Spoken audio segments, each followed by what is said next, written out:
सिटीमध्ये हे आहे 18 किलोमीटर्स फ्रॉम पेंगुइन सिटी।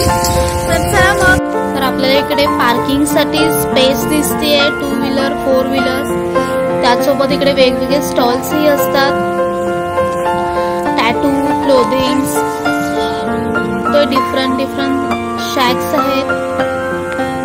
जसं आपण आत येऊ तसं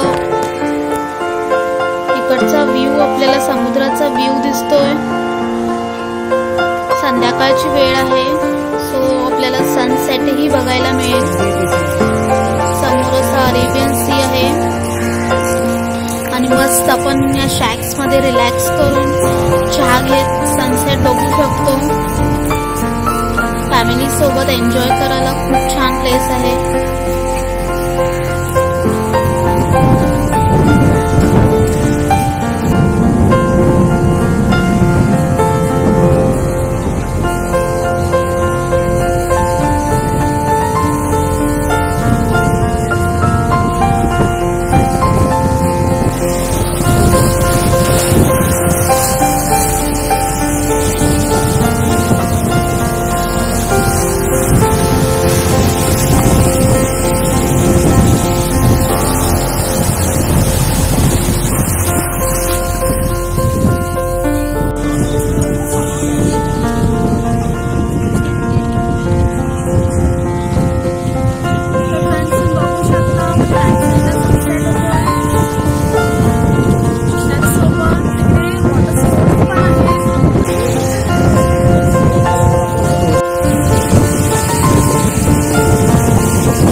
कसा वाटलं तुम्हाला अँजोनी बीच? मला नक्की सांगा कमेंट